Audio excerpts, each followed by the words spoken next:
What's up, everyone? It's Hank with my workout on Friday. I had been working out too much, 5 days a week for months and months. All the videos are on this channel, and it finally started catching up with me. You know, at nearly 47 years old, I ain't no spring chicken. I took some much needed time off from the gym this week.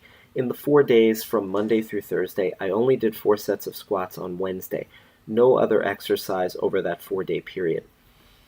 And on Friday, I was back feeling refreshed and strong, and it was an excellent workout, as workouts go.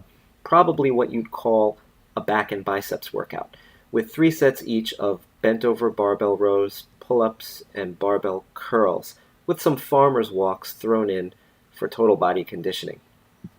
And I'd like to tell you about an article that I saw online titled New Flu Vaccine Only Slightly Better Than Traditional Shots. But that's not the important takeaway from this article. The article on WTOP.com talks about some new reports from the FDA. It says flu vaccines overall did not help very much in keeping those 65 years old and older out of the hospital. Those are the people who could die from the flu. The shots had only a roughly 24% effectiveness, according to the FDA findings.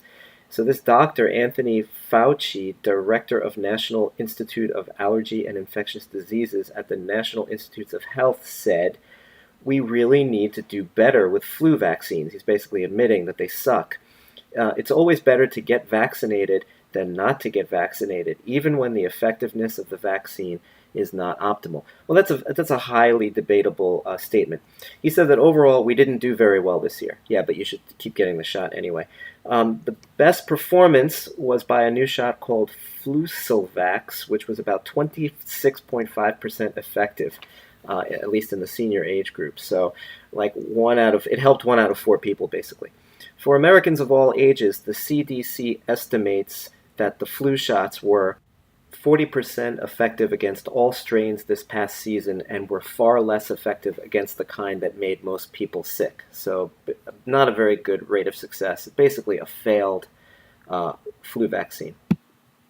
I was doing my farmer's walks and I had to pause and put the dumbbells down for a moment.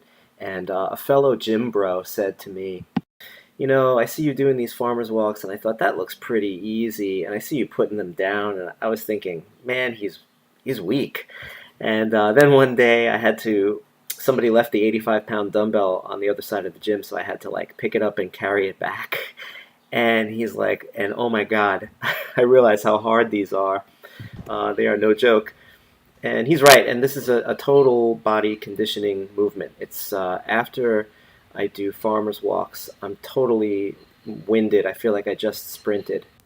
I do them with two 80-pound dumbbells, which is almost my body weight, which is 165. And so anyway, this guy from this director from the National Institutes of Health is saying that you should get vaccinated, even though it doesn't work. The FDA is saying it doesn't work, and then we have this other study from the journal Clinical Infectious Diseases, and this study is from 2012, increased risk of non-influenza respiratory virus infections associated with receipt of inactivated influenza vaccine. And I'll translate this into English. Here's the science speak. We randomized 115 children to trivalent inactivated influenza vaccine, or a placebo. Okay, so 2 groups. One got the flu shot and one group got a placebo. And over the following 9 months, what they found was that the recipients of the flu shot had a little bit lower risk or a little bit lower rate of getting the flu, but they had far higher rates of contracting all sorts of other respiratory viruses. This table shows the incidences of different diseases that the people in this study contracted between the group who got the flu shot and the group who got the placebo. And on the left, you see all the different diseases. So any seasonal influenza, the rate of those that got the flu shot, which is on the left, was 58, and the rate of those that took the placebo was 88. So a higher rate of getting the flu in the placebo group. Seasonal influenza was also higher in the placebo group, but then pretty much everything else was lower in the placebo group, and in many cases 0. And whereas there were hundreds of people in the flu shot group that got, like, for example, non-influenza viruses like rhinovirus, Coxsackie, and all kinds of nasty. They're really just as nasty as the flu. So, moral of the story is, well, not medical advice, but personally speaking, I do not get the flu shot. My wife, my son, we don't get the flu shot. Rarely get sick, knock on wood. And when we do, when I do anyway, it doesn't last very long. So that's it for today. See you at the next workout.